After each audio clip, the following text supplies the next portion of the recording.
Mohon nasihatnya karena akhir-akhir ini ana malas beribadah. Baca fadilah ibadah yang anda mau lakukan. Saya sudah pernah ajarkan ini. Mau rajin sholat malam, baca hadis tentang sholat malam. Mau rajin sedekah, baca hadis tentang sedekah. Kita punya hak secara syar'i menanyakan saya dapat apa kalau saya kerjakan ibadah itu. Boleh, nggak apa-apa. Karena memang Allah yang menjanjikan itu, ya kan? Coba baca buku hadis, fadilah sholat duha, fadilah sholat sunnah, qabliyah, rawatib, fadilah sholat wajib, duhur, asar, maghrib, isya, fadilah bakti dengan orang tua, fadilah haji dan umrah, fadilah sadaqah, fadilah puasa Ramadan, fadilah. Apa itu fadilah? Janji positif Allah di ibadah yang akan kita lakukan.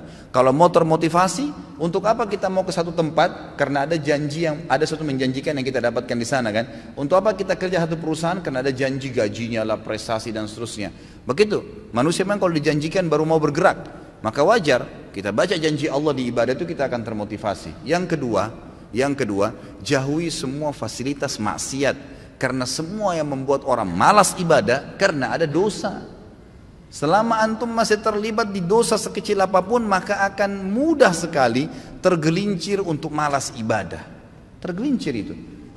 Saya sudah pernah jelaskan.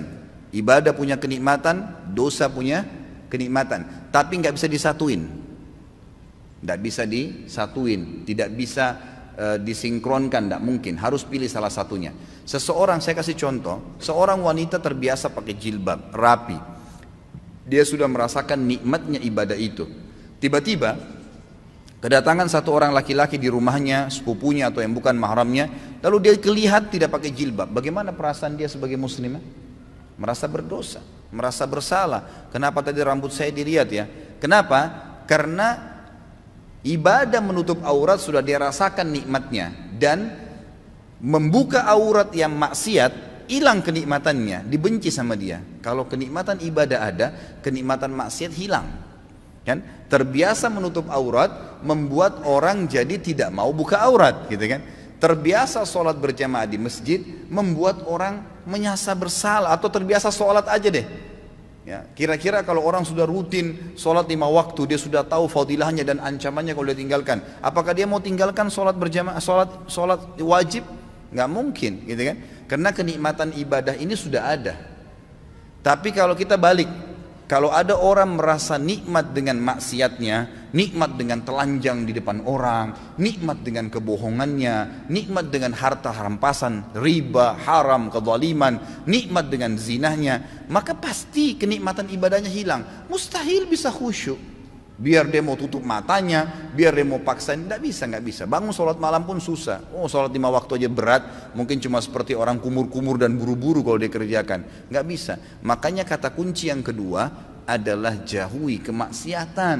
Maka kenikmatan ibadah akan didapatkan. Yang pertama, bekali diri dulu dengan ilmunya.